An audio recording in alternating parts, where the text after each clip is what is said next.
raya menyerahkan hidup kepada Tuhan yang memeliharakan kehidupan kita, baik secara jasmani tapi terutama kehidupan rohani kita yang akan dilanjutkan dengan hidup kekal di dalam kerajaan surga. Bapa di surga, dalam nama Tuhan Yesus Kristus, kami datang kepada Engkau Tuhan pada sore hari ini. Kami merindu untuk memuja Engkau ya Bapa, Allah yang kami sembah. Dalam puji-pujian kami merasa kekurangan kami, tetapi juga kami merasakan justru kasih-Mu yang memperhatikan kehidupan kami, terbukti dalam hadirat-Mu di tengah-tengah kami. Saat kami memuji Engkau, Engkau menaruh tahta-Mu di tengah-tengah sidang jemaat-Mu Tuhan. Dan saat ini biarlah Engkau sebagai imam besar yang melayani pelayanan firman yang akan menjadi santapan rohani kami. Tuhan, Engkau nyatakan kebesaran Engkau dalam firman-Mu ya Tuhan, untuk mempengaruhi pikiran, untuk mempengaruhi perasaan kami dan tindakan kami mengarah semakin hari semakin dekat kepada Dikau Tuhan. Terima kasih. Kuasa-kuasa kegelapan yang bisa mengganggu, bisa menggoda kami saat pemberitaan firman-Mu, Tuhan, bersatu hati kami panggil nama Engkau buat usir dia. Di dalam nama Tuhan Yesus Kristus, segala setan kami perintahkan kamu semua dalam nama Yesus, pergi. Darah Yesus yang berkuasa. Terima kasih Tuhan, haleluya. Terima kasih. Di dalam nama Yesus kami sudah naikkan doa dan penyembahan kami. Haleluya. Amin.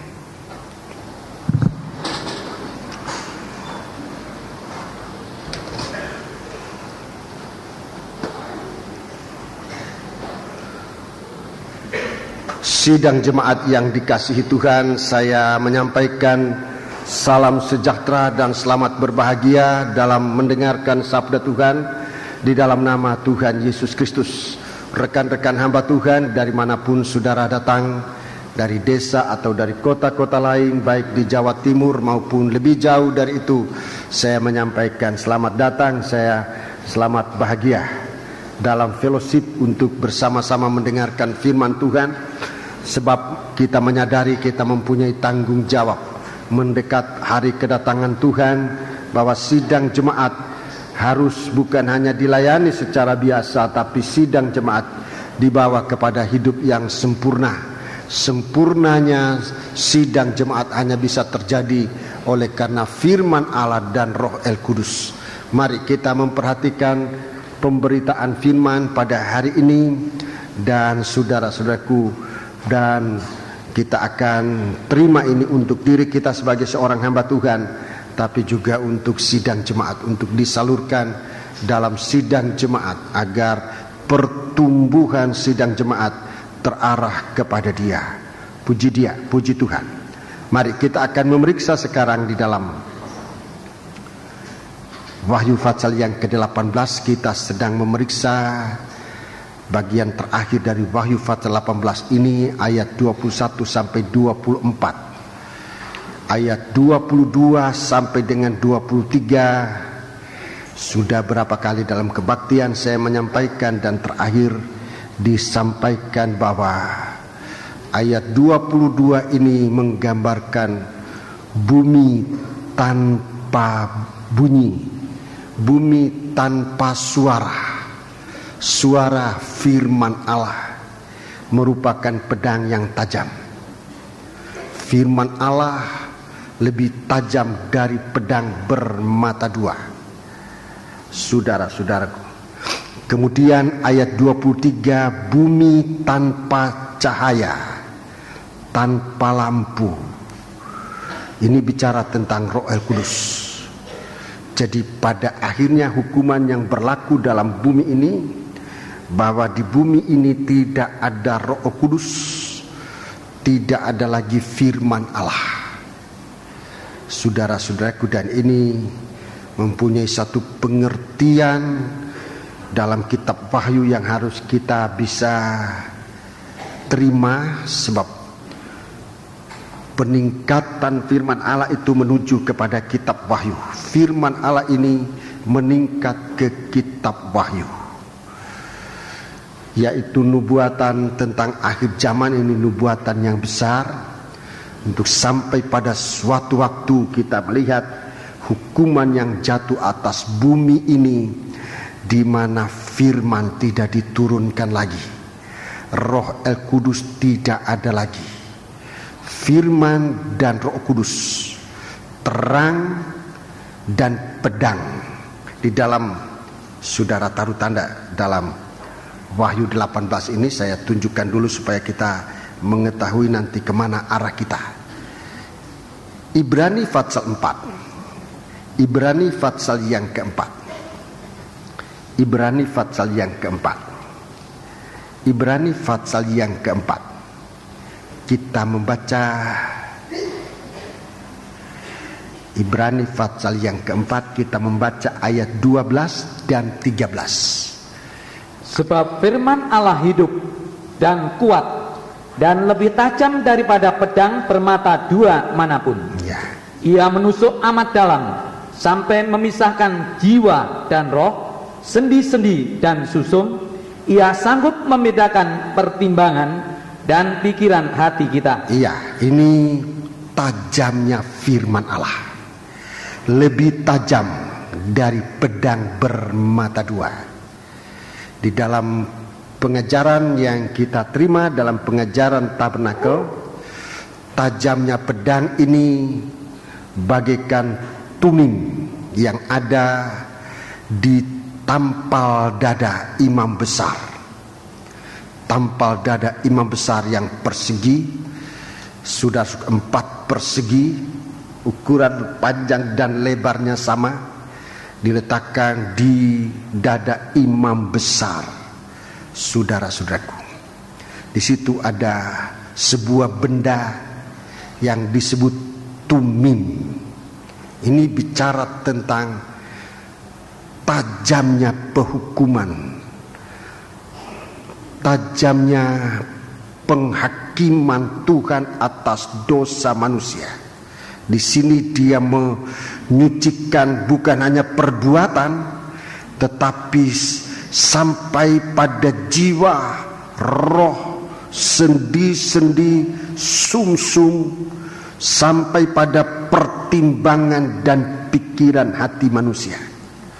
Jadi suatu operasi yang begitu teliti, begitu halus tetapi tajam. Ini pisau operasi dari firman Allah, tajamnya sedemikian rupa. Kemudian ayat yang ke-13, ayat yang ke-13.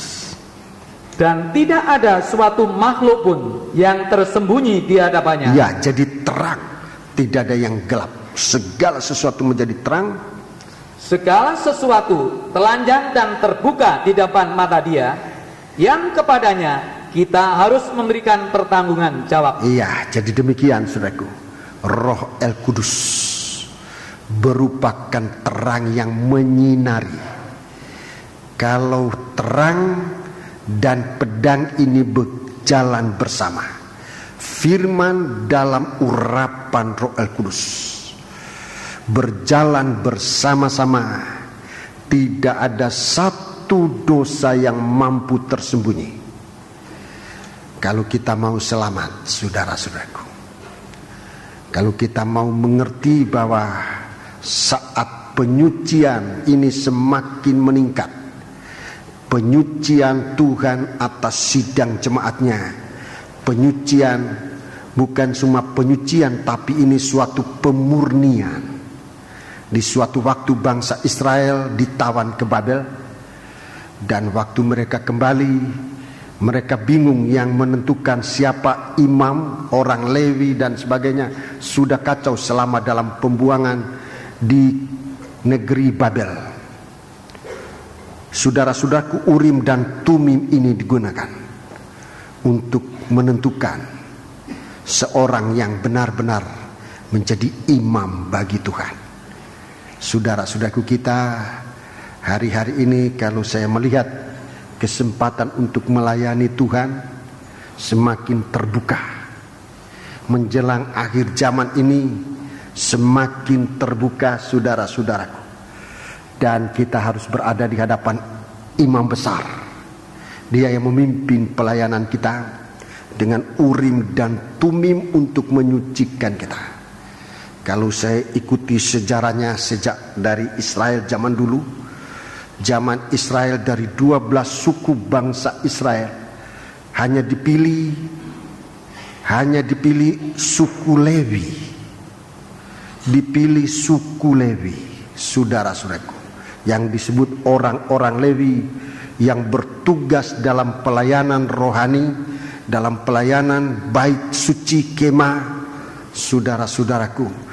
Tetapi kemudian masih dipilih lagi dari orang Lewi ini, hanya dipilih dari bukan suku tetapi dari keturunan Harun. Hanya turunan Harun yang bisa disebut imam dan menjadi imam besar. Jadi tidak semua orang Lewi menjadi imam, saudara-saudaraku, hanya dari benih Harun turun kepada anaknya, turun temurun.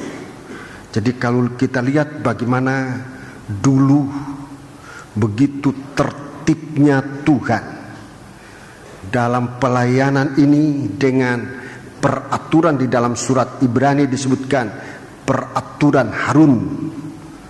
Yang menjadi imam itu tidak semua orang Lewi, hanya dari keturunan Harun. Yang lain disebut suku Lewi, sehingga dalam Israel itu disebutkan ada imam dan orang Lewi, itu berbeda. Imam dan orang Lewi yang bisa melayani di dalam bait suci Allah, melayani pelayanan alat-alat dalam tabernakel ini, itulah imam-imam dari orang keturunan Harun. Mereka juga yang bisa menjadi imam besar. Di suatu waktu, saudara-saudaraku, terjadi juga suatu kesalahan waktu Daud mengangkut tabut perjanjian. Saudara-saudaraku, Asaf yang sebenarnya dia bukan dari keturunan Harun, dia diangkat menjadi imam oleh Raja Daud. Ini suatu hal yang perlu diperbaiki. Sementara Sadok yang harusnya dia adalah imam, dia disingkirkan. Jadi ada terjadi suatu kekeliruan untuk kemudian dibetulin. Kemudian masuk zaman kita, zaman gereja Tuhan. Zaman gereja Tuhan. Bagaimana kita yang bangsa kafir ini masuk menjadi orang percaya.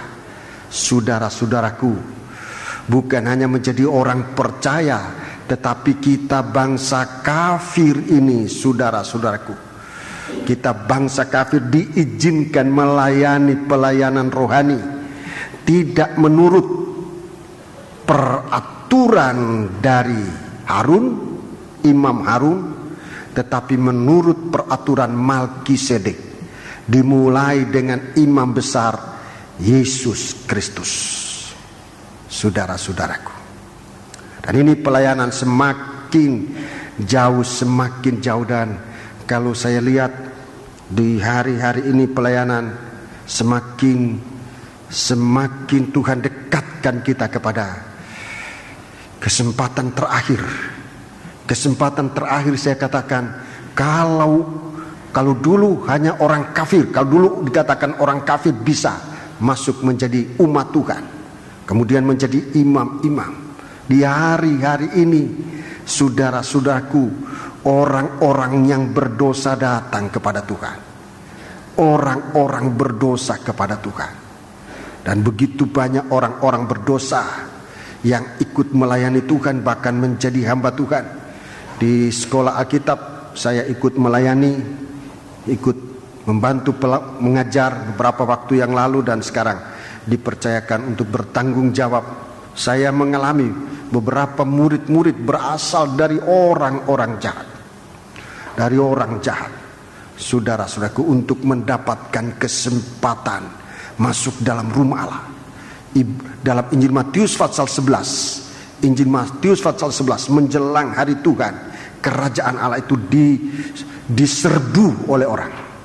Dan orang yang menyerbunya itu memperolehnya. Dan kalau kita melihat semacam itu, saudara-saudaraku, kita harus tanggap di hari-hari ini.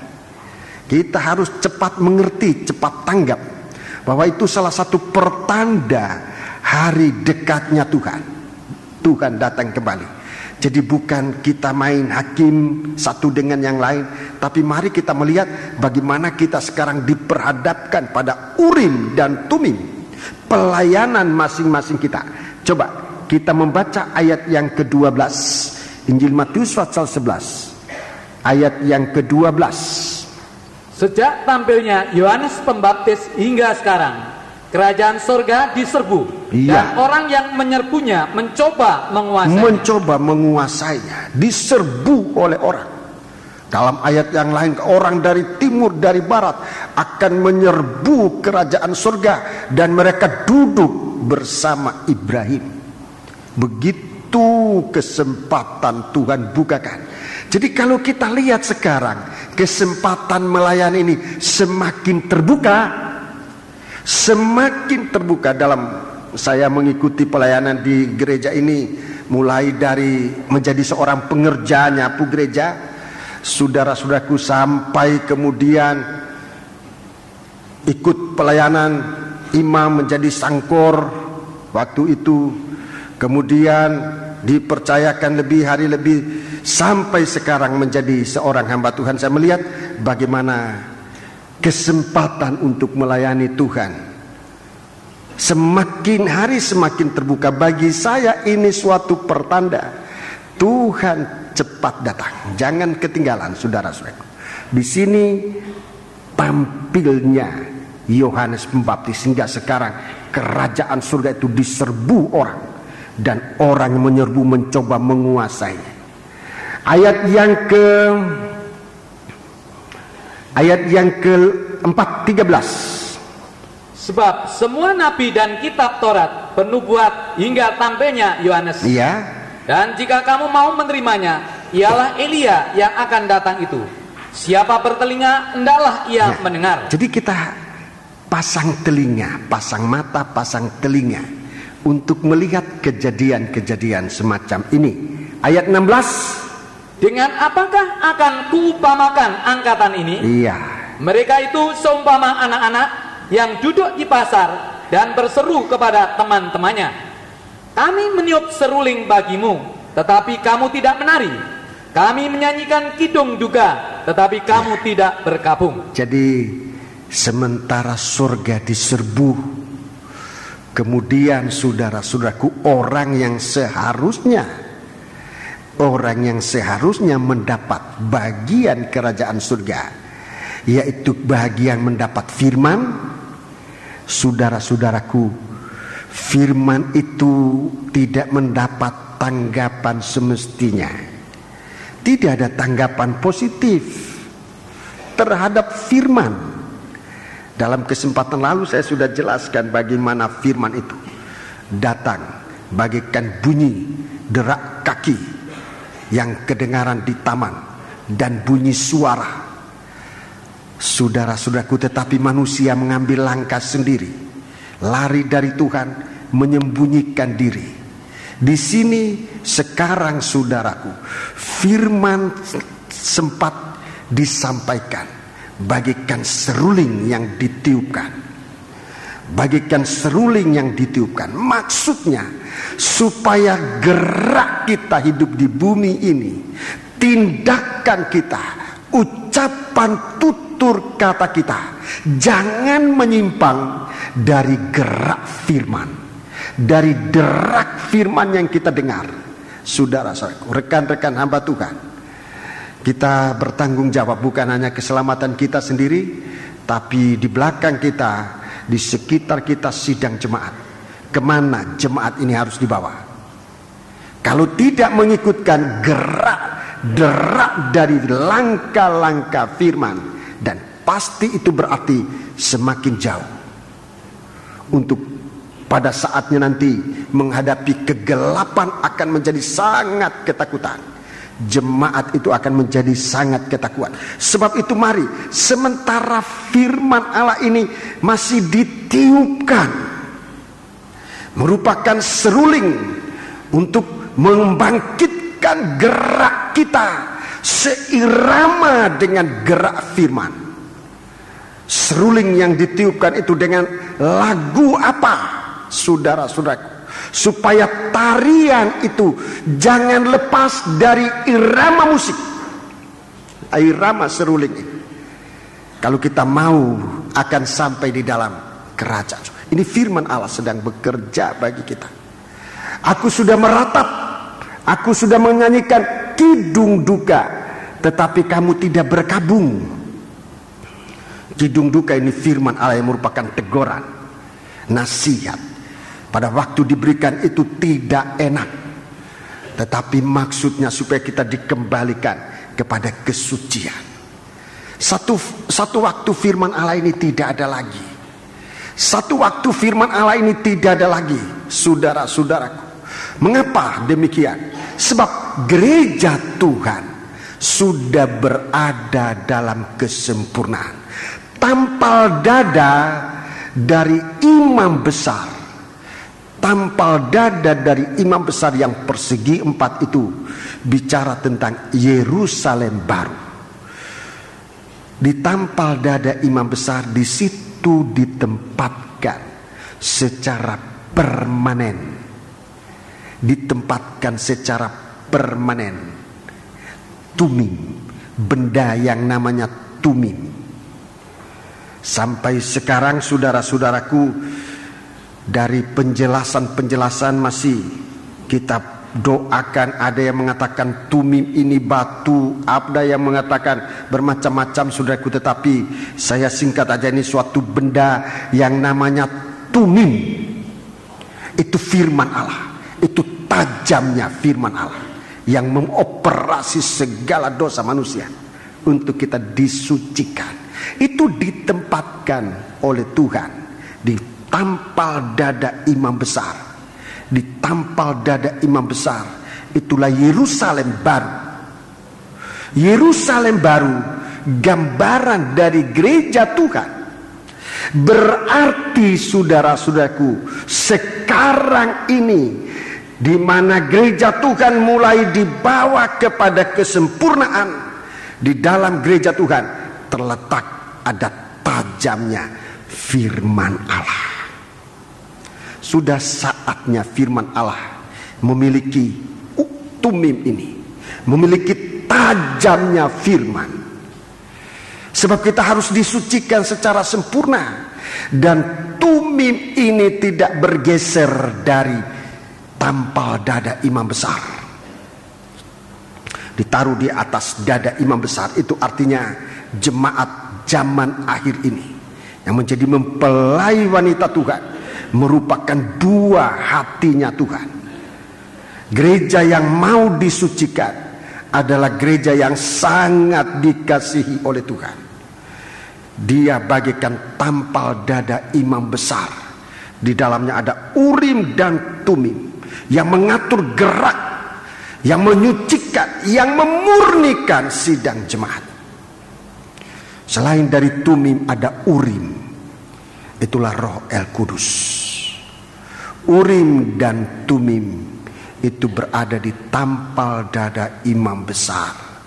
Di dalam gereja Tuhan di akhir zaman ini, untuk gereja Tuhan nanti masuk menjadi mempelai wanita. Dalam Wahyu pasal 19 kita mendengarkan tentang perjamuan malam pesta kawin anak domba Allah. Kristus tampil sebagai raja, sebagai mempelai laki-laki. Tapi mendahului itu gereja Tuhan masuk dalam penyucian.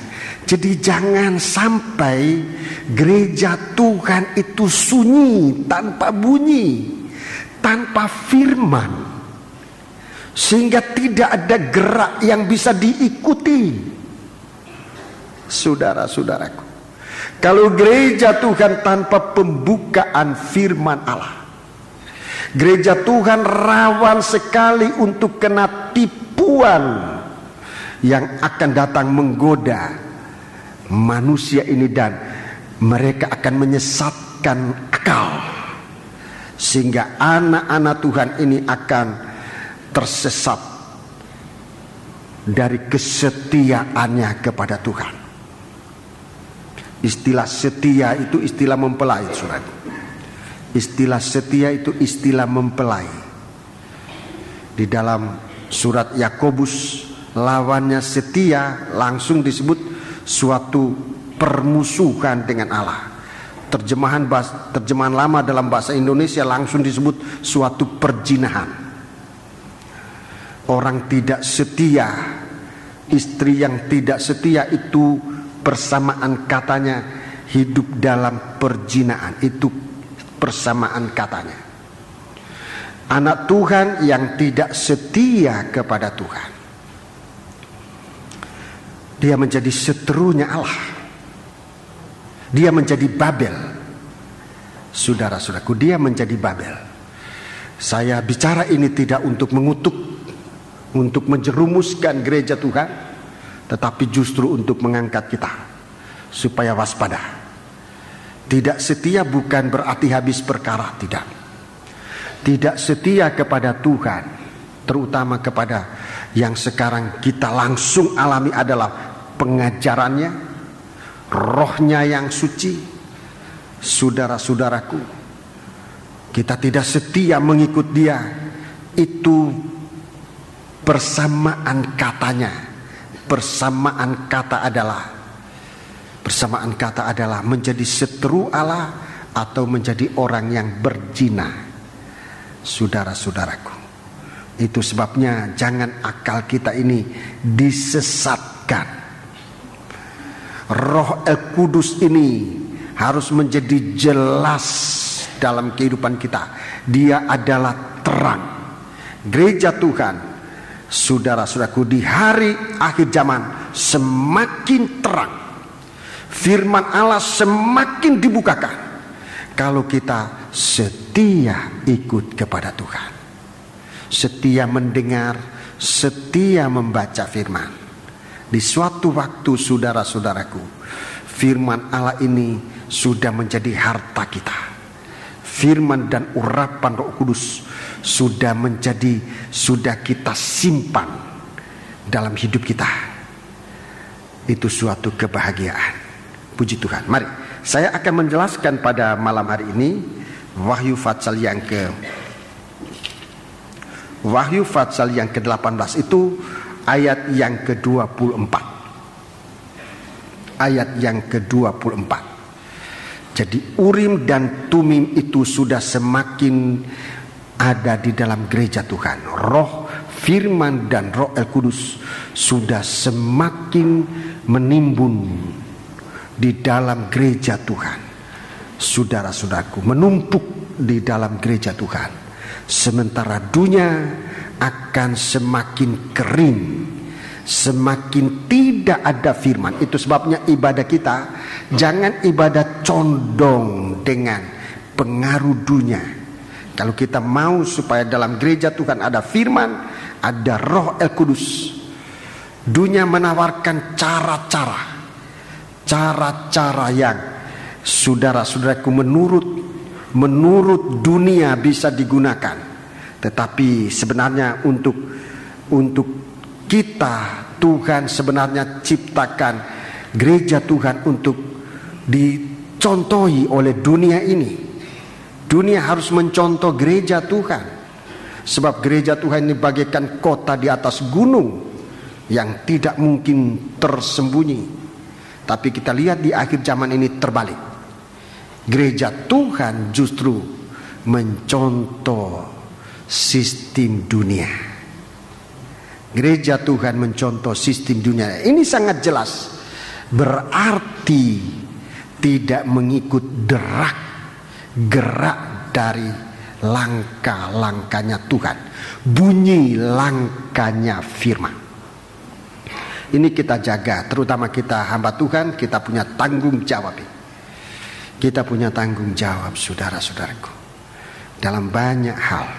Mari, sekarang kita membaca ayat 24. Ayat 24. Dan di dalamnya terdapat darah nabi-nabi dan darah orang-orang kudus dan darah semua orang yang dibunuh di bumi. Iya, yang dibunuh di bumi. Dalam ayat 2 Fatsal 18 ini disebutkan, di situ ada selain dari roh najis juga ada kebencian. Ada kebencian, burung-burung najis yang dibenci. Burung-burung najis yang dibenci, ini roh kebencian. Ini ada di bumi ini. Jadi di sini jelas tentang darah para nabi-nabi ini bicara tentang kebencian merajalela di bumi. Sementara gereja Tuhan berada di atas dadanya Kristus sebagai imam besar. Gereja Tuhan berada sebagai tampal dada imam besar. Itu artinya sedang menikmati kasih Allah. Sementara gereja bumi ini berada dalam kebencian, sampai membenci Allah. Sampai pada membenci Allah. Itu pemuncakan dosa. Dalam, lebih baik dibaca, saya tunjukkan ayatnya, saudaraku, dalam Bible Study ini. Lebih baik saya tunjukkan ayatnya, saudara-saudaraku. Roma Fatsal yang pertama, surat Roma Fatsal yang pertama. Jadi pemuncakan dosa. Ayat yang saudara baca, ayat yang ke-28 sampai dengan ayat yang ke-31. Saudara lihat dosa ini bertambah-tambah, ya. Mulai dari pikiran yang terkutuk, kemudian penuh dengan kelaliman, kejahatan, keserakahan. Ayat 29 itu kebusukan, penuh dengan dengki, pembunuhan, perselisihan, tipu muslihat dan kefasikan. Mereka adalah pengumpat, pemfitnah. Nah, ini pembenci Allah. Itu dalam ayat yang ke-30. Mereka pembenci Allah, kurang ajar, disebut kurang ajar. Saudara-saudaraku, dalam surat 2 Timotius pasal 3, tidak hormat, tidak taat kepada orang tua. Ini saudara-saudaraku satu tiang tengah, tiang atau soko guru dari bangunan dosa yang ada di dunia ini. Kebencian yang dinyatakan dengan penumpahan darah di mana-mana. Terjadi penumpahan darah karena kebencian tanpa sebab. Jadi penumpahan darah ini, saudara-saudaraku, sebetulnya suatu kebencian tanpa sebab.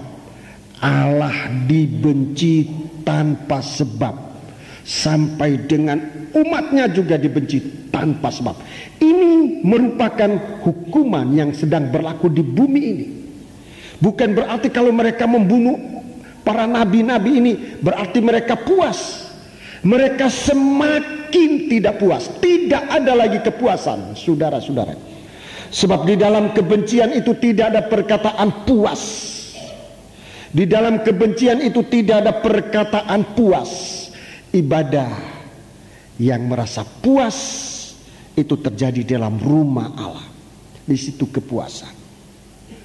Jadi saudara-saudaraku, dalam Injil Yohanes Fatsal yang ke-15, sementara gereja Tuhan disusun oleh Tuhan, dibangun oleh Tuhan, maka bumi ini melancarkan kebencian. Lebih baik kita baca, saya tunjukkan saudara-saudara, supaya sudah lihat apa yang terjadi di dalam ayat 24. Soal kebencian ini merupakan perkara yang terjadi di bumi. Tuhan memang sudah tahu. Mari kita membaca Injil Yohanes pasal 15. Injil Yohanes pasal 15. saya tunjukkan lebih dahulu, saudaraku. Saya tunjukkan pembahagian Injil Yohanes pasal 15 ini. Yang pertama harus kita perhatikan ayat 1 sampai dengan 8. Hubungan kita dengan Tuhan bagaimana? Hubungan kita dengan Tuhan bagaikan pokok dan carang. Kalau kita mau berbuah, hubungan dengan Tuhan itu nomor 1. Bagaimana hubungan kita dengan Tuhan, saudara?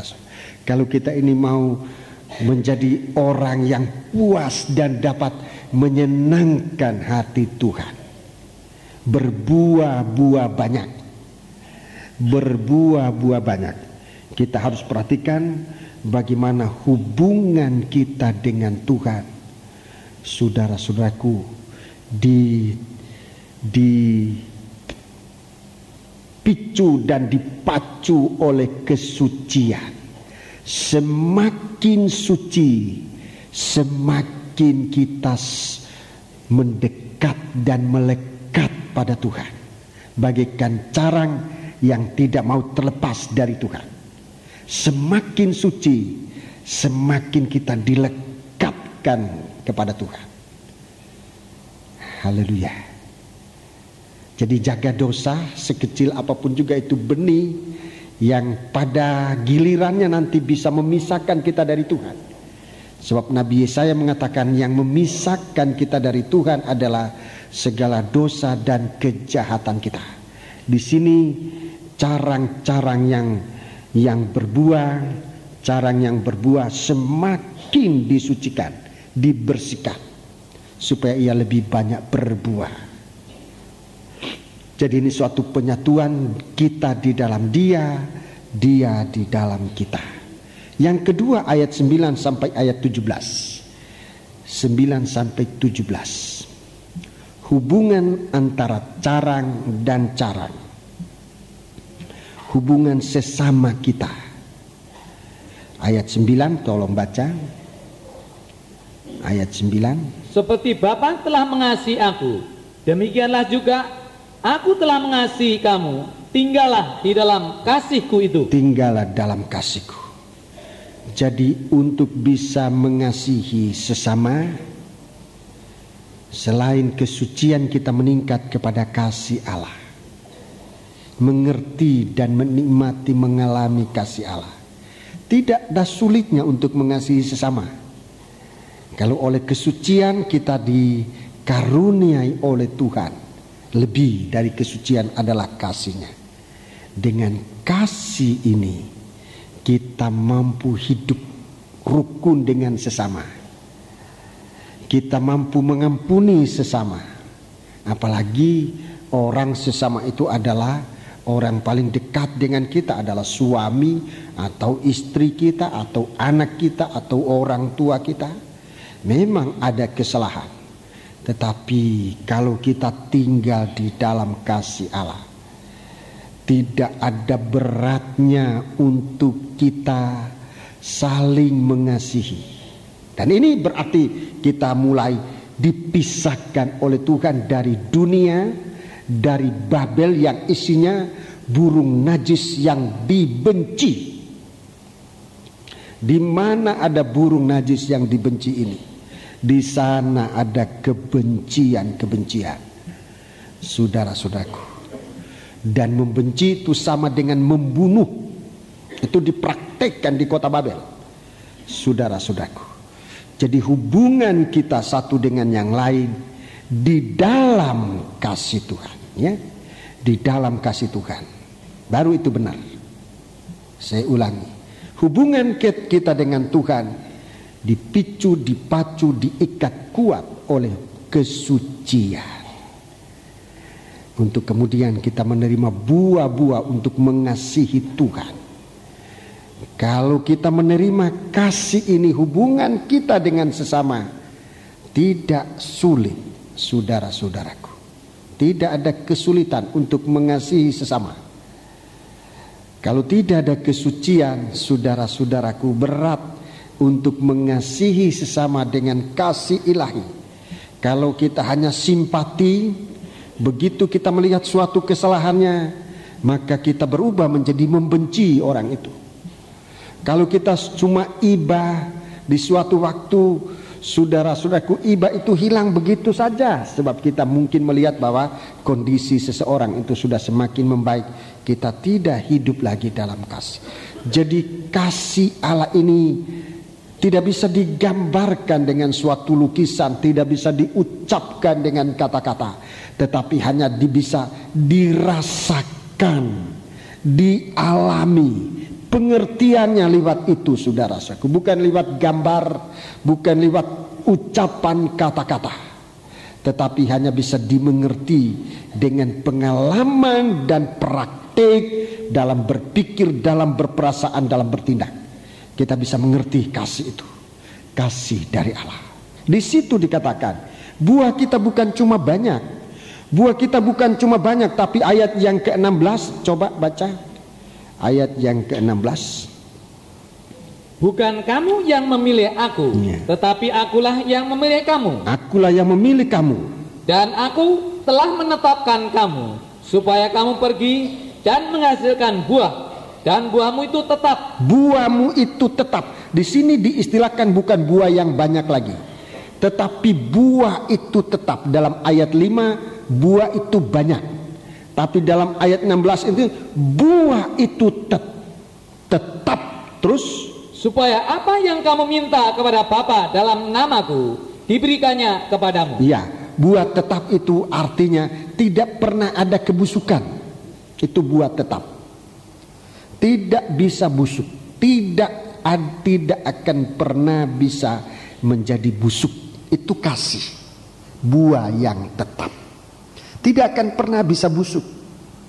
Saudara-saudaraku, kalau hanya simpati dan rasa sayang dan sebagainya, lain kali bisa berbalik menjadi malah tidak baik.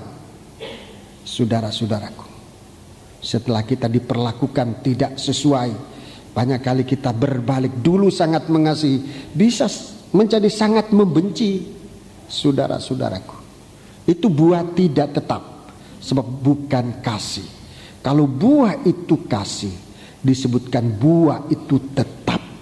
Perkataan buah itu tetap, pengertiannya tidak akan pernah busuk, tidak akan pernah hancur, tetapi tetap baik, tetap manis, tetap bisa diingat, dicintai sampai kapanpun juga. Itu buah tetap, itu kasih namanya.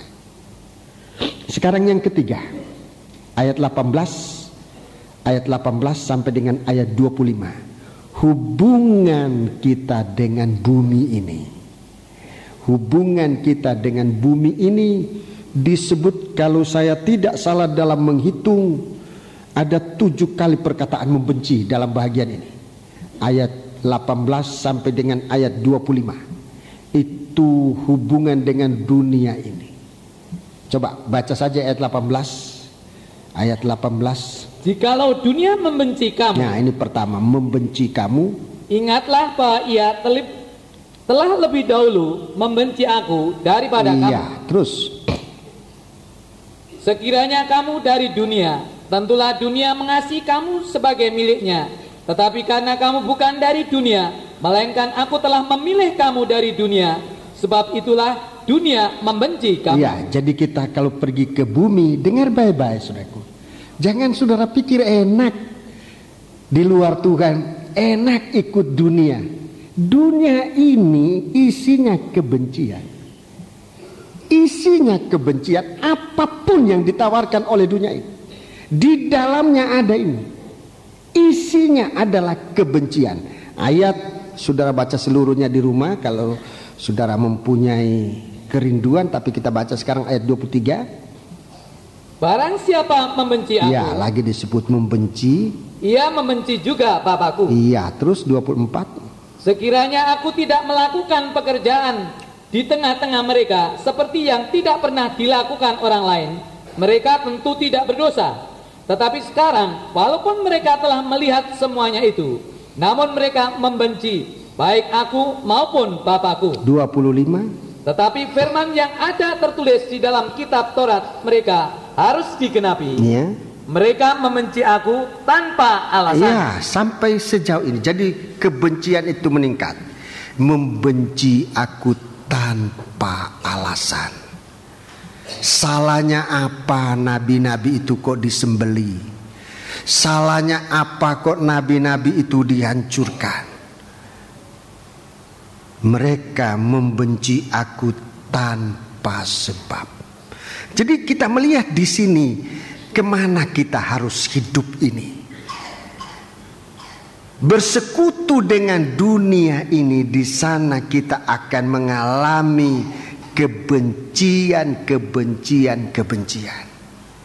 Apa yang namanya kasih di dunia ini, yang namanya cinta itu cuma nyanyian gombal. Benar, saudaraku. Seorang pengarang nyanyian itu, nyanyiannya ada sampai kotoran kucing jadi serasa coklat katanya. Ya, dia nyanyi itu, tapi ucapannya kan kotor. Saya tidak mau ucapkan itu. Tapi itu gambaran. Itu orang dunia sendiri bicara itu. Nyanyinya itu benar itu. Justru orang Surabaya yang ngarang nyanyian itu. Jadi saudara-saudaraku, jangan saudara pikir, wah ndak usah masuk gereja. Anak-anak muda perhatikan, di gereja itu tidak bebas. Bebas di dunia, cinta segala macam. Di dunia itu nggak ada kebebasan. Kalau seandainya di dunia ini sudah ada kebebasan, Tuhan Yesus tidak usah datang dari surga turun ke bumi ini, mati di atas kayu salib. Tidak usah Tuhan datang, nggak usah. Dunia sudah bebas. Tapi karena dunia ini masih terbelenggu, Yesus datang membawa kuasa kelepasan untuk umat manusia. Jangan tertipu, saudara-saudara. Baca ayat ini. Saya membaca ayat ini menjadi terbuka lebar mata saya untuk melihat.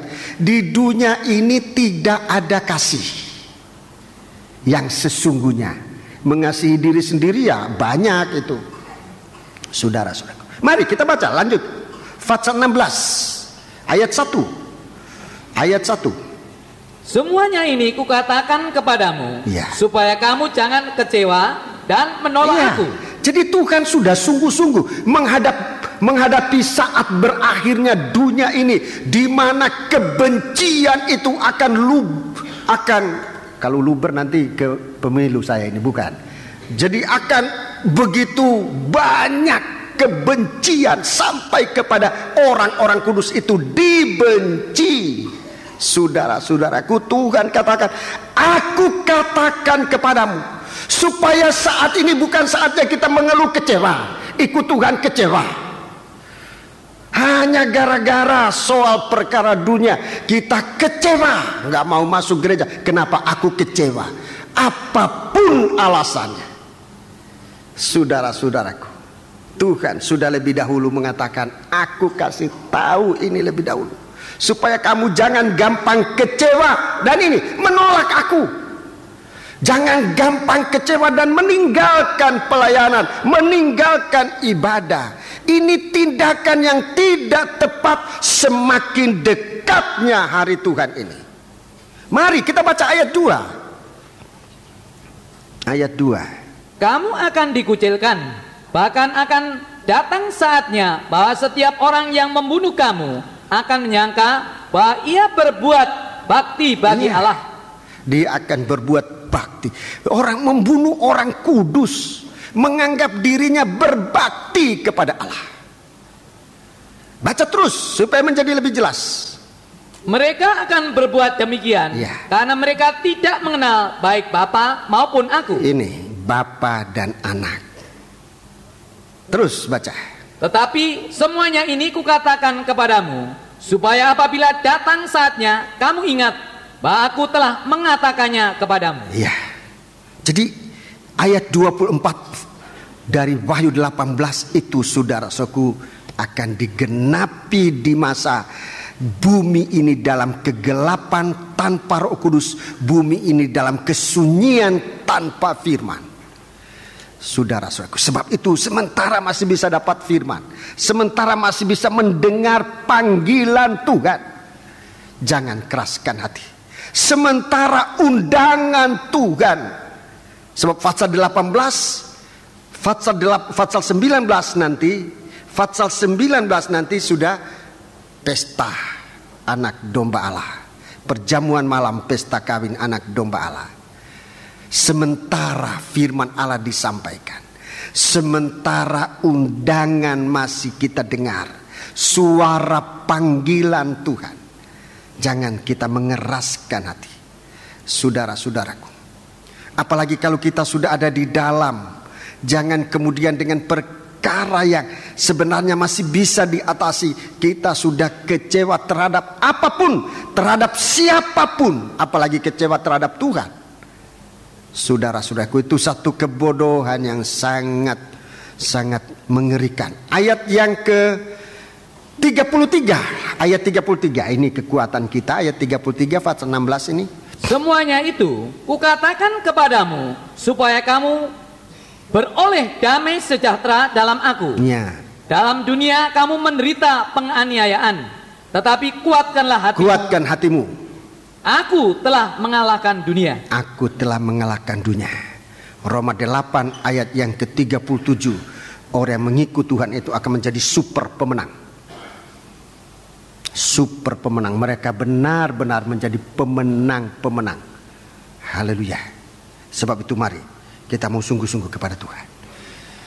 Dalam Wahyu Fatsal 18 itu ayat yang ke-24, ayat yang ke-24, darah akan dicurahkan, ditumpahkan. Darah itu ditumpahkan. Dan di dalamnya terdapat darah nabi-nabi dan orang-orang kudus. Tempat penumpahan darah para nabi-nabi, orang-orang kudus, dan semua orang yang dibunuh di bumi ini. Pembunuhan besar-besaran. Saudara-saudaraku, kita mau sungguh-sungguh saudara, untuk hari ini, untuk saya mau ajak kita pada malam hari ini untuk menyelami satu ayat ini, saudara-saudaraku. Dan dari satu ayat ini biar kita mengerti apa yang sebenarnya menjadi rencana Allah bagi kita. Haleluya. Mengerti kalau kebencian ini datang, kalau penyucian Tuhan dalam sidang jemaat semakin meningkat, kalau kasih Allah semakin meningkat, sehingga kita lihat sebenarnya kita ini tidak layak. Seperti tadi saya mulai urut-urut dari zaman Israel yang layak jadi pelayan dalam rumah Allah, sampai zaman gereja, sampai zaman akhir ini. Kalau kita lihat sekarang, kehidupan kita ini sesungguhnya sebenarnya tidak layak untuk melayani Tuhan. Untuk menjadi imam tidak layak. Tidak layak.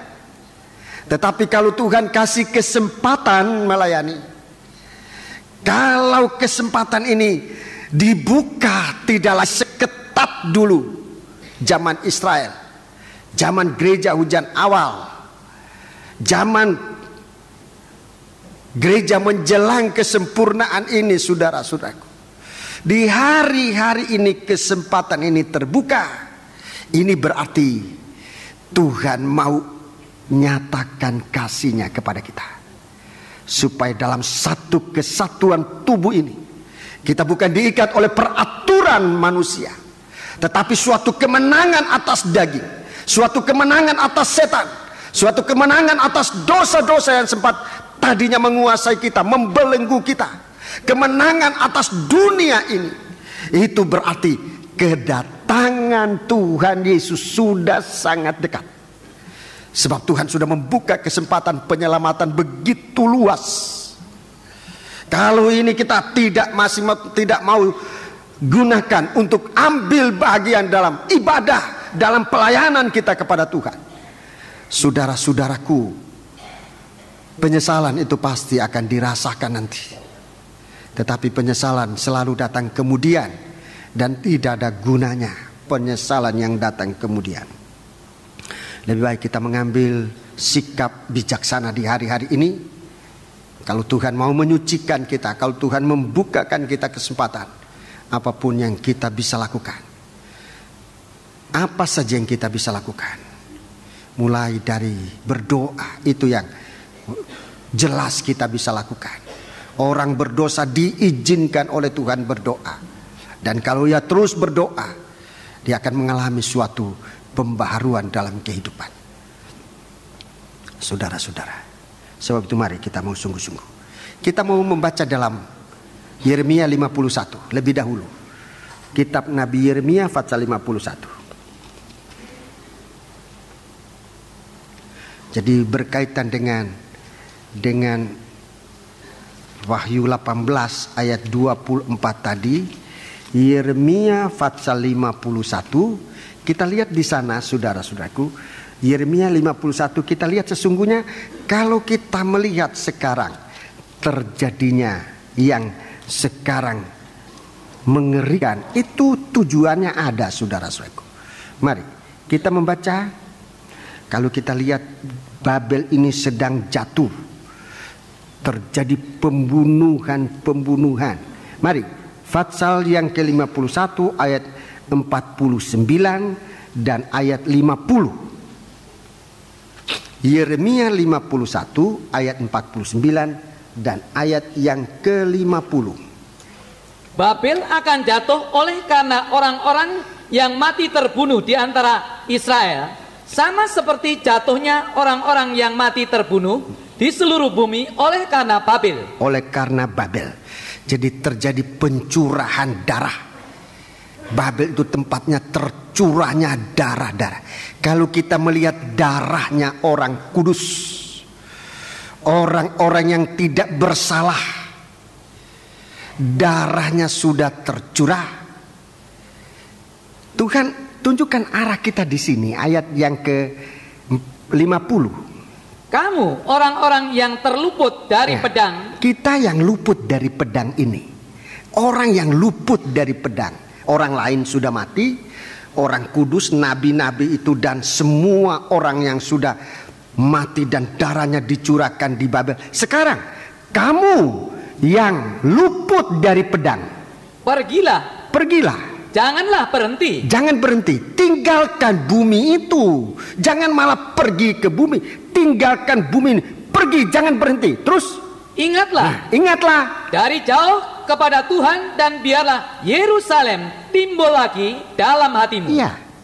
Seharusnya di hari-hari ini kita melihat kejadian-kejadian yang terjadi di bumi ini. Maunya Tuhan bagi kita apa?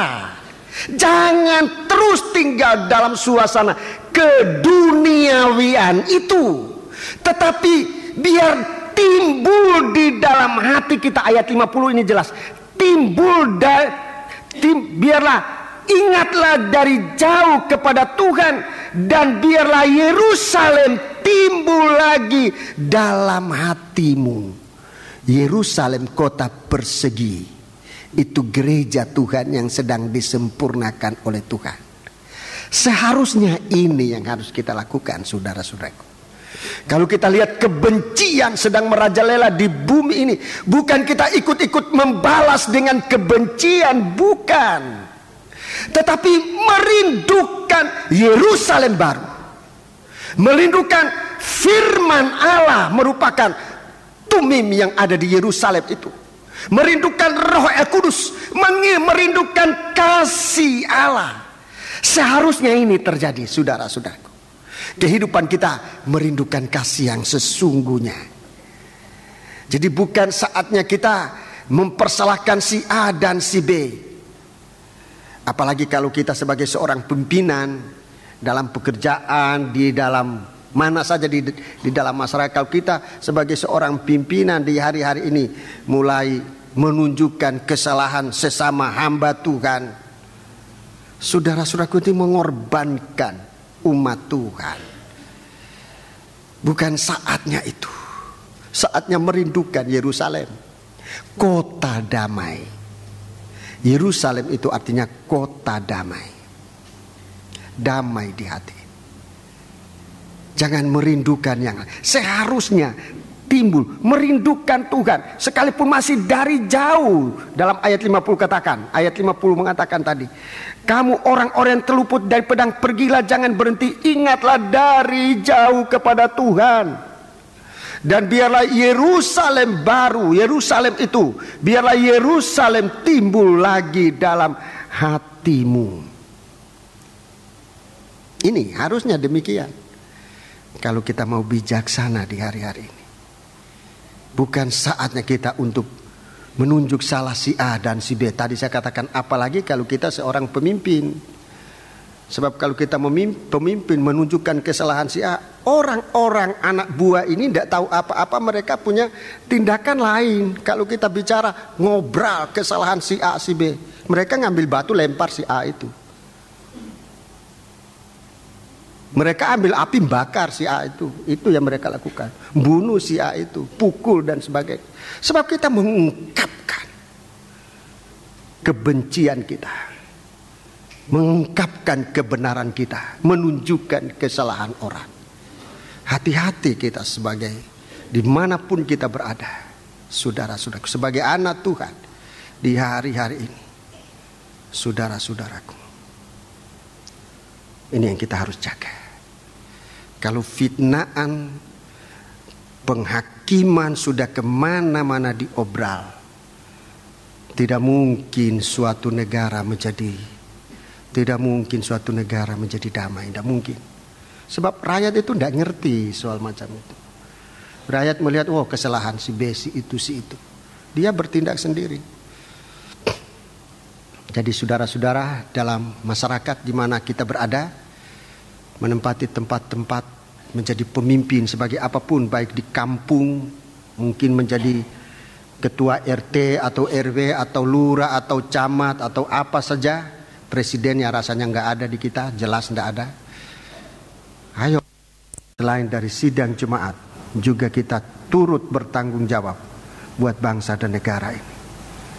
Mari kita saling menenangkan. Ingatlah Yerusalem. Biar timbul di hatimu Yerusalem, kota damai.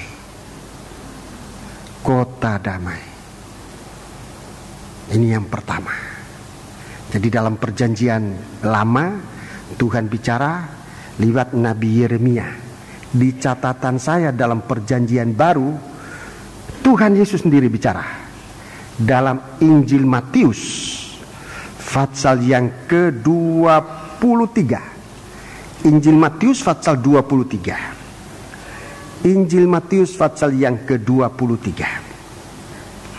Coba kita lihat, saudaraku. Ini juga terjadi.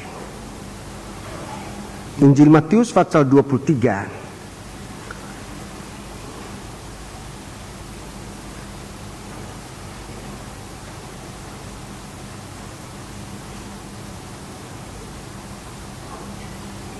Ayat yang kita baca mulai ayat 34, tapi tekanannya nanti pada ayat 35, ya.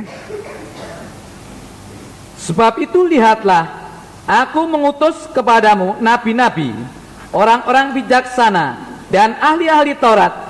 Separuh di antara mereka akan kamu bunuh dan kamu salibkan, yang lain akan kamu sesah di rumah-rumah ibadatmu, dan kamu aniaya dari kota ke kota. 35, perhatikan.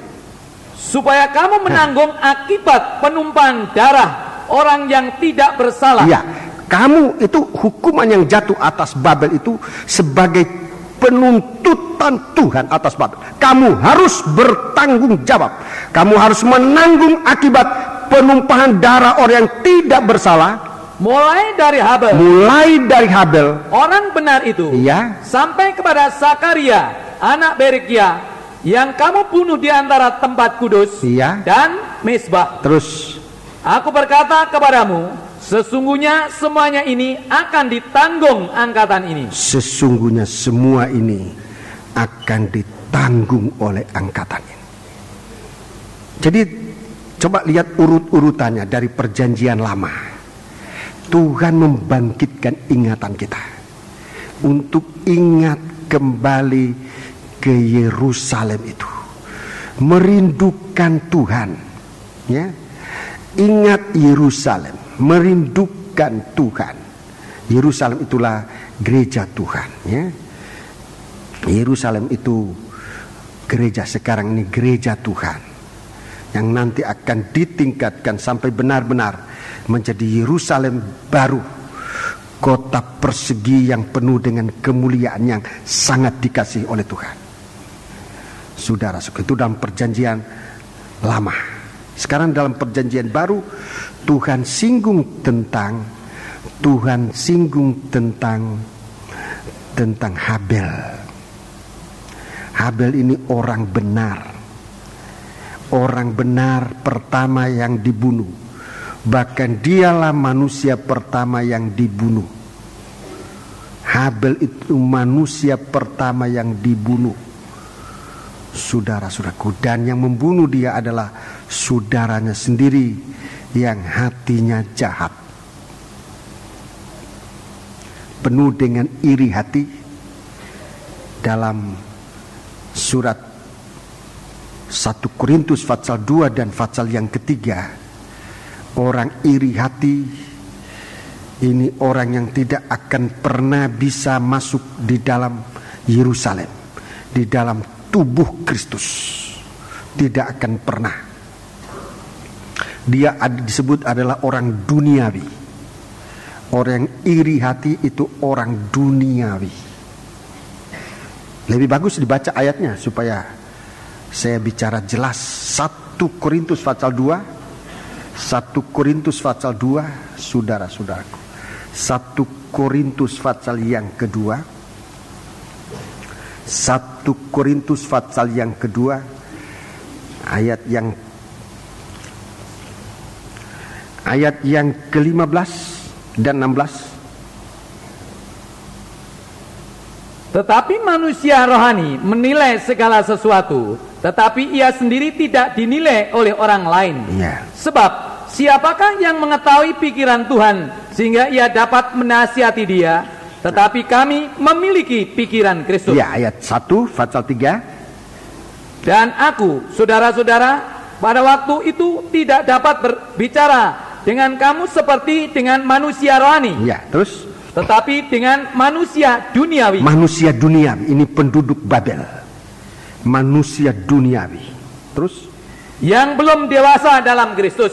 Ayat 3. Susulah yang ayat 3. Karena kamu masih manusia duniawi. Masih penduduk Babel. Kamu masih manusia duniawi. Sebab jika di antara kamu ada iri hati dan perselisihan, iya, bukankah hal itu menunjukkan bahwa kamu manusia duniawi dan bahwa kamu hidup secara manusiawi? Ini situasi Babel sejak zaman Kain dan adiknya Habel. Ini sudah ada kebencian, iri hati dan perselisihan. Jadi kalau itu terjadi, kemana kita pergi, saudara-saudaraku? Jadi jangan kepada suasana itu. Kejadian Ibrani 11 ayat 4 sama itu, saudaraku. Ibrani 11 ayat 4. Kain dan Habel itu kejadiannya di kitab Kejadian pasal 4, ya. Kitab Kejadian pasal 4 ayat yang ke-8 tepatnya, ya. Tapi kita sekarang membaca dalam Ibrani pasal yang ke-11. Ibrani pasal 11. Jadi supaya kita lihat, saudara-saudaraku, kalau hal-hal ini terjadi sekarang, darah itu dicurahkan mulai dari darahnya Habel, orang benar itu. Mari kita baca kembali dalam Ibrani 4 ayat yang ke-8. Ibrani 11 ayat yang ke-4. Karena iman, Habel telah mempersembahkan kepada Allah korban yang lebih baik daripada korban Kain. Dengan jalan itu, ia memperoleh kesaksian kepadanya bahwa ia benar. Ia benar. Jadi dalam ibadahnya, dalam pelayanan, itu yang mengukur benarnya seseorang. Karena Habel telah mempersembahkan kepada Allah korban yang lebih baik daripada korban Kain. Dengan jalan itu ia memperoleh kesaksian kepadanya bahwa ia benar. Terus, karena Allah berkenan akan persembahannya itu, dan karena iman ia masih berbicara sesudah ia mati. Ya. Jadi sekarang perjanjian baru, dalam perjanjian lama tidak jelas. Pergilah kamu, hei umatku tadi. Pergi kemana? Di sini dijelaskan. Keibadah yang benar. Keibadah, pergilah kamu seperti Habel itu, mempersembahkan kepada Allah korban yang lebih baik. Persembahan yang digerakkan oleh kasih Allah di dalam iman. Iman yang digerakkan oleh kasih. Iman yang digerakkan oleh kasih. Ini melakukan ibadah yang benar. Nyanyian kita yang terakhir tadi, aku percaya, aku percaya. Iman itu harus digerakkan oleh kasih untuk menghasilkan suatu kebenaran, suatu ibadah yang benar, suatu pelayanan yang benar.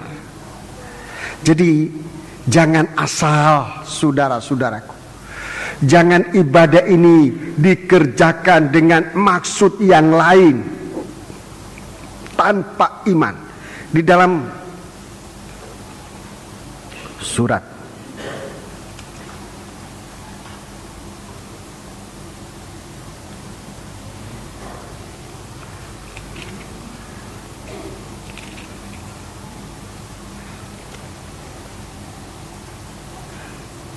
kita membaca surat Galati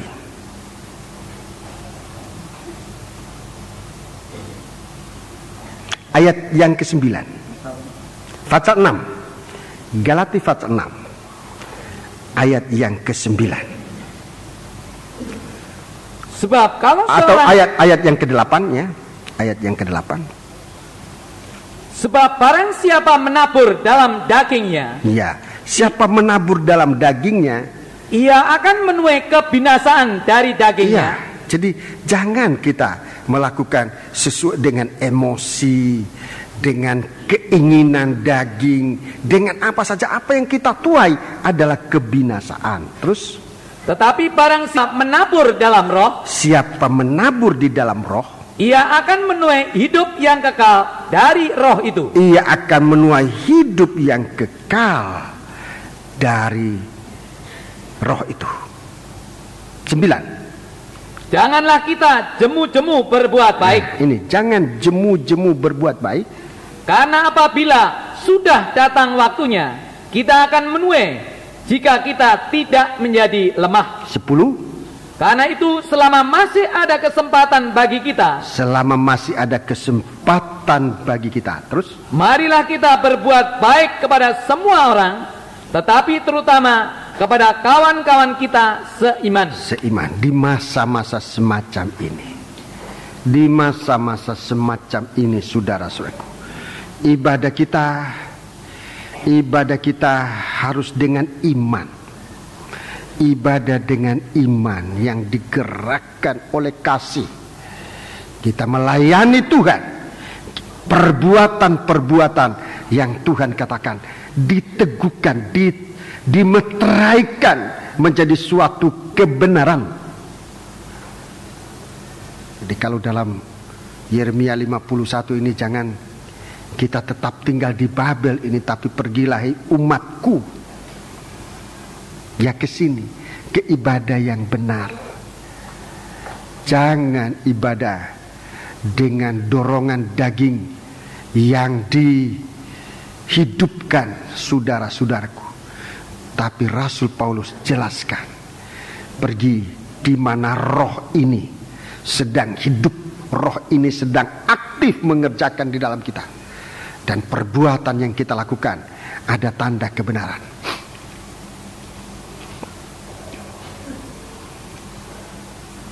Kita membaca ayat yang ke pasal 12, Ibrani pasal 12. Ibrani 12 mulai ayat 18.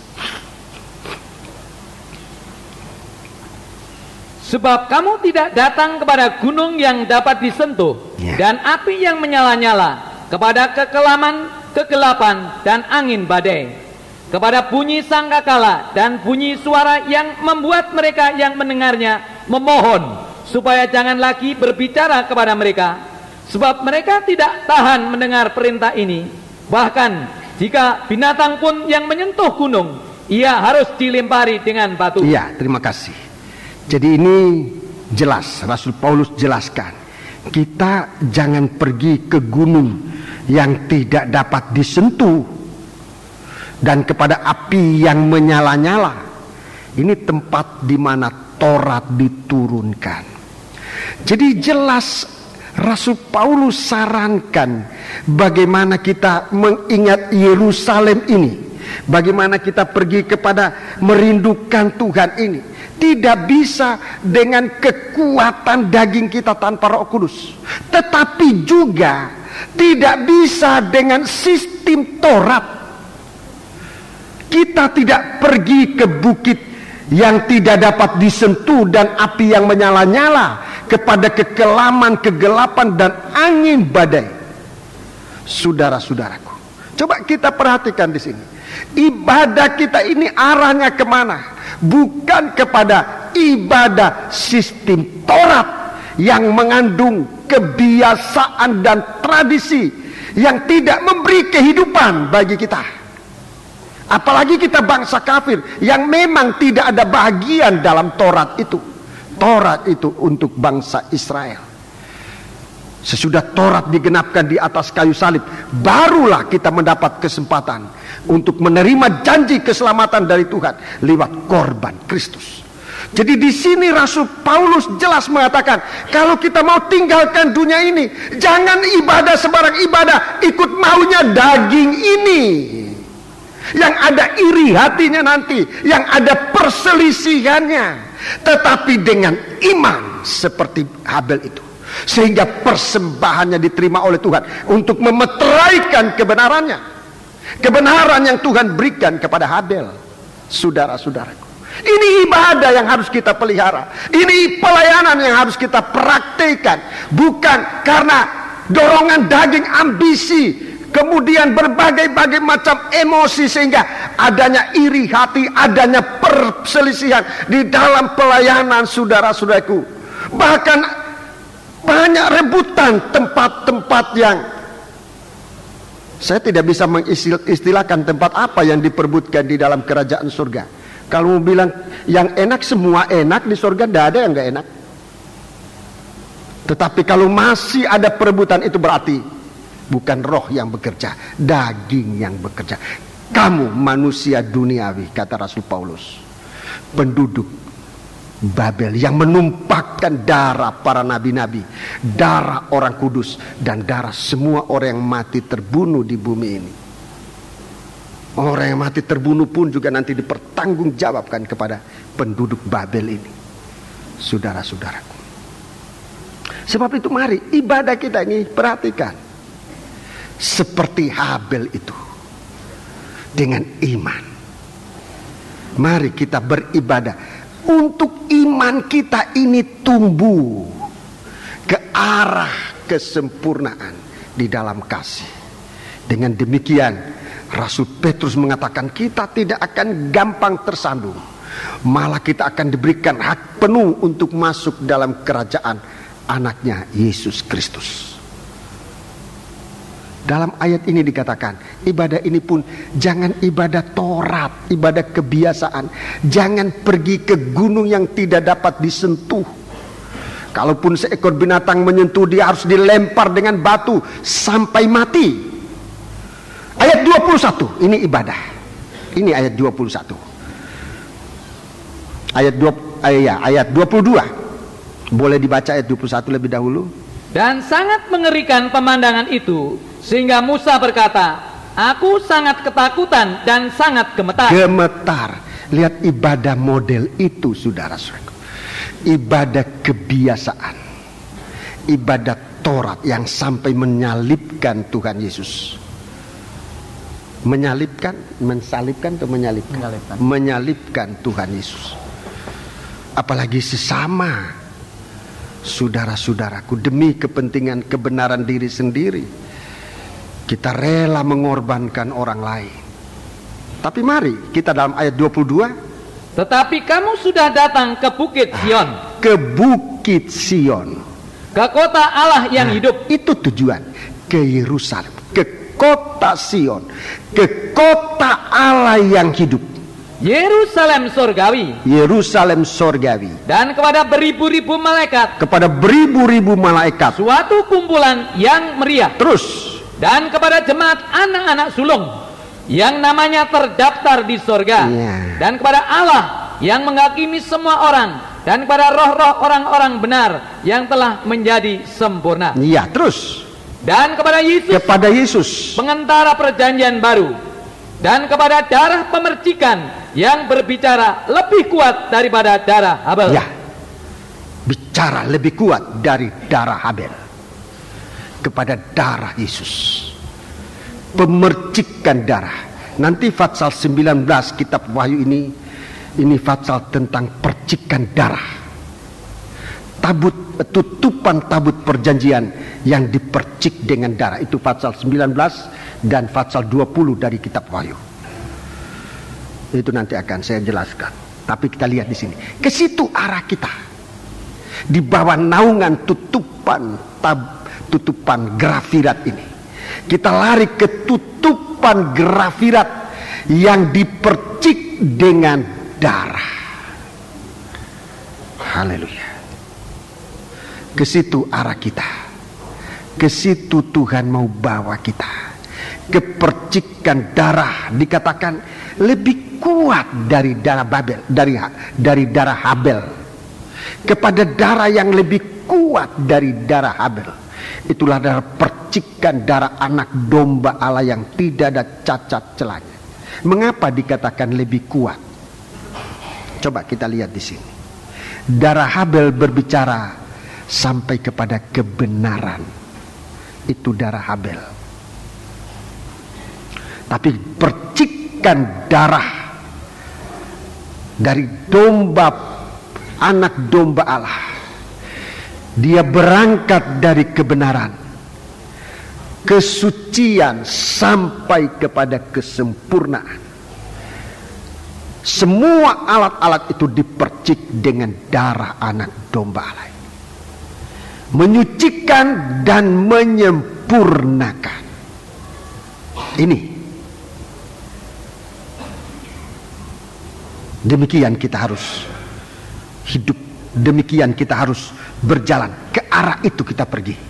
Kita pergi kepada satu ibadah yang ada tanda percikan darah, tanda kebenaran, tanda kesucian sampai kepada kesempurnaan.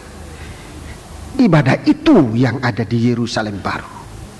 Ke situ, ke suasana itu yang harus timbul di hati kita. Merindukan bagaimana ibadah kita ini menjadi ibadah Yerusalem baru. Bagaimana pelayanan kita ini, pelayanan bersuasanakan pelayanan Yerusalem baru yang diberkati dan sangat dikasihi oleh Tuhan. Inilah saudara-saudaraku arah kita.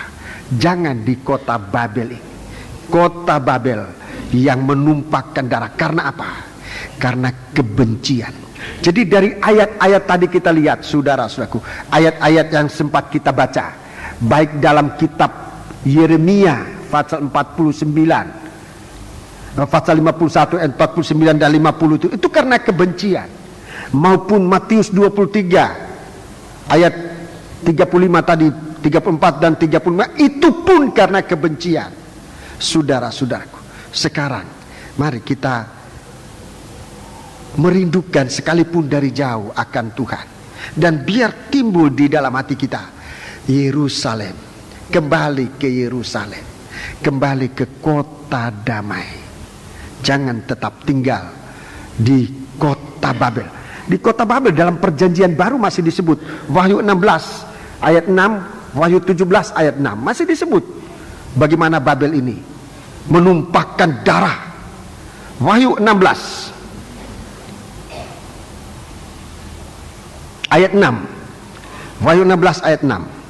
Karena mereka telah menumpahkan darah orang-orang kudus dan para nabi, engkau juga telah memberi mereka minum darah. Hal itu wajar bagi mereka. Ini kalau kita tidak cepat keluar dari Babel, ini akan terjadi. Menumpahkan darah untuk diminum sendiri. Saudara-saudara. Dan itu tidak akan pernah puas. Menjadi lebih buas. Saudara-saudaraku, akan menjadi lebih buas.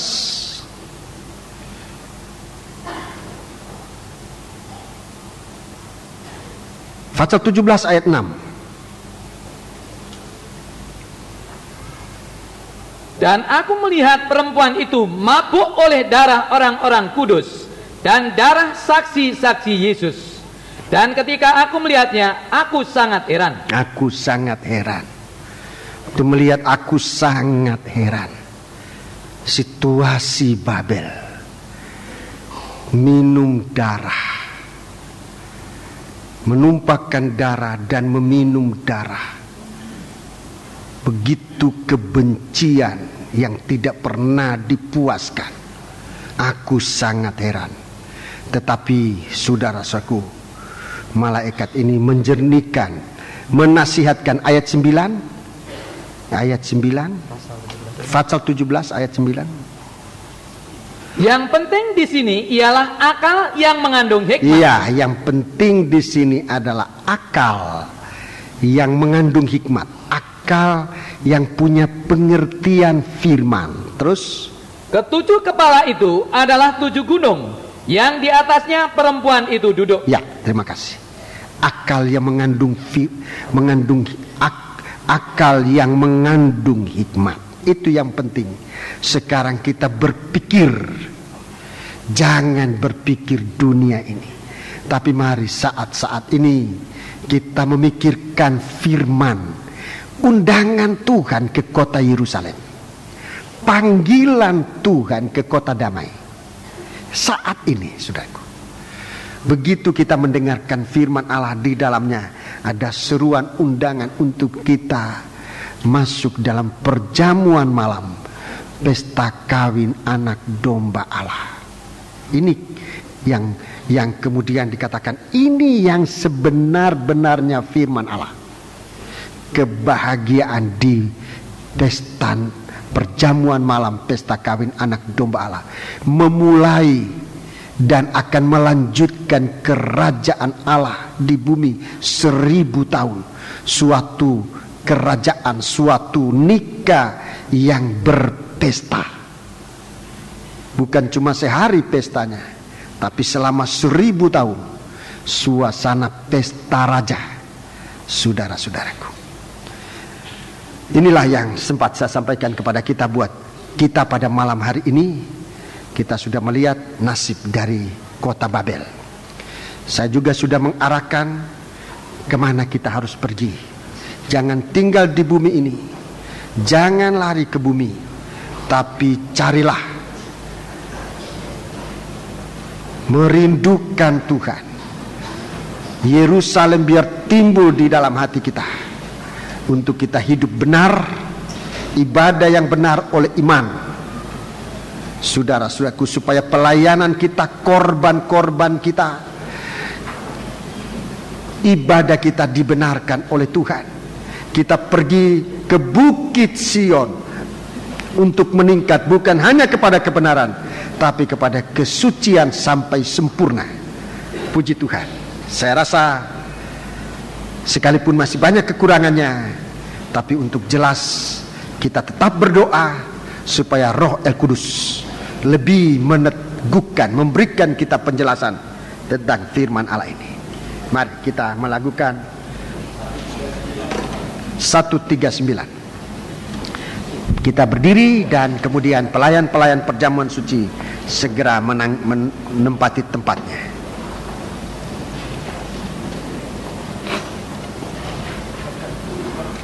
Psalm 139.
dari atas, ulangi sekali lagi.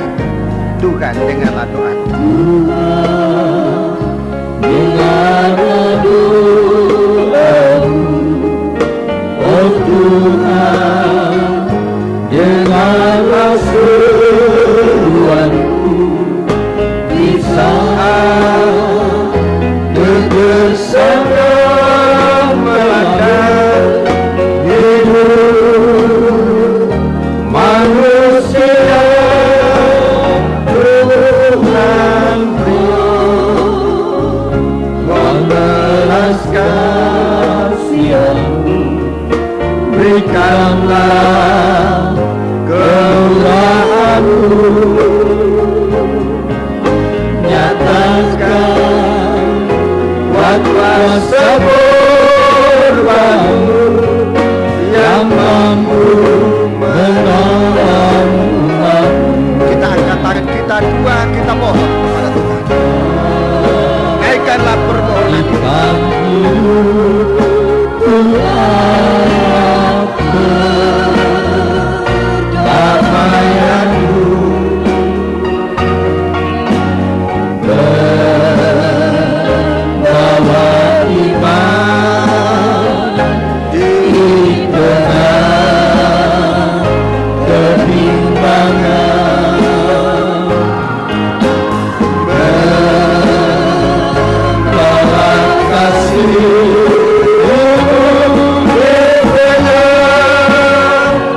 Kebencian